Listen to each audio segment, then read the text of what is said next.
Ég ætla að tala við hann Kristinn Pétursson á Akureyri og við ætluðum að ræða aðeins fiskveiðimál. Kristinn, blessaður. Heyrðu í mér? Já, mjög vel. Þetta verður, heyrðu. Ég ætla nú að byrja þig að skýra út fyrir mig, Kristinn. Hvers vegna þú telur að þessi hægt að veiða miklu meiri þorsk við Íslandsstrendur en gert er? Og hvers vegna þú telur að þetta sé mál sem við þurfum að ræða? Já, ef það svara fyrirspurningunni fyrst, þá vantar þjóðinni gjaldeyri núna, aldrei sem fyrr. Og ég vil þess vegna að við aukum veiðiálag á alla botnlaða fiskistofna algjörlega upp undir rauðastrikið. Og þá er spurningi hvað er rauðastrikið?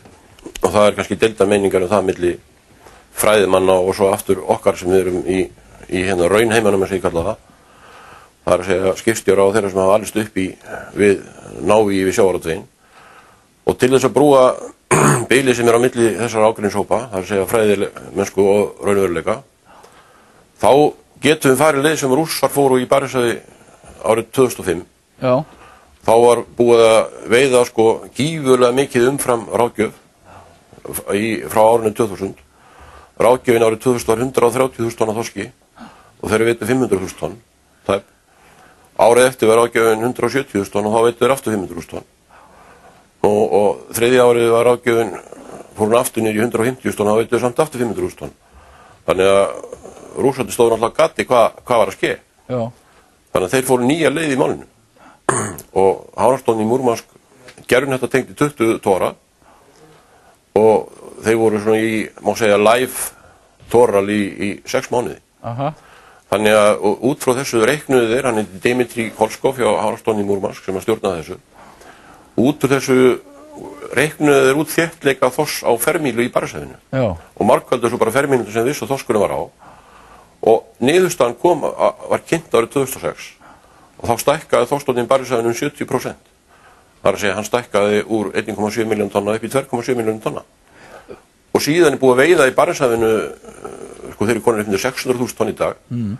Og þorskstofninn þar hefur ekki verið sterkari síðan árið 1943.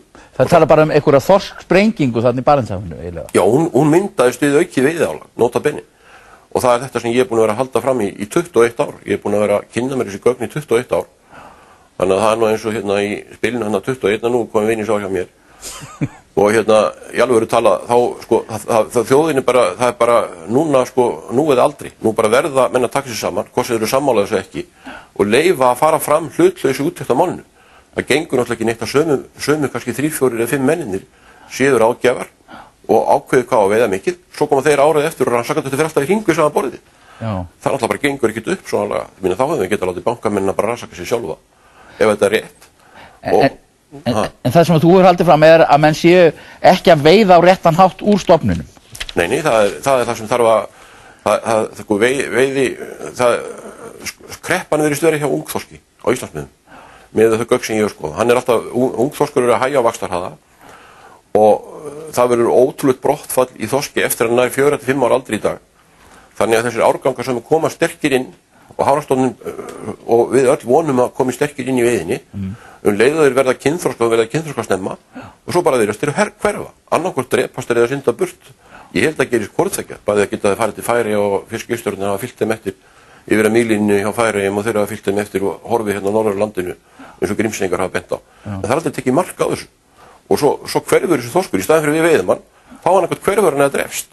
Og það er náttúrulega ekkert gagn í því. Þjóðin þarf að fá gjaldeyri af þessum fiski, það er ekkert gagn í að láta hann bara synda í burtu eða drepast.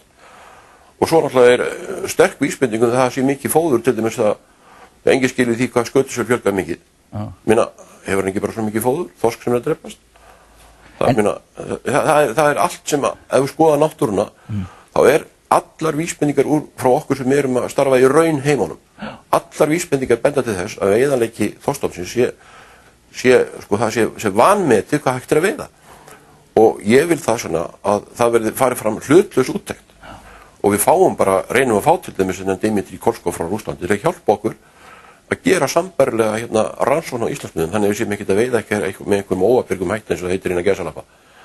Ég vil gera þetta faglega. Já.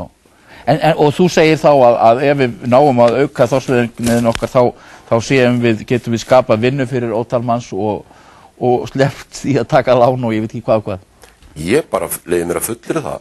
Við getum veitt 200.000 tonnum meira af bolfiski og flatfiski við Íslandsmiðin heldur en gert í dag.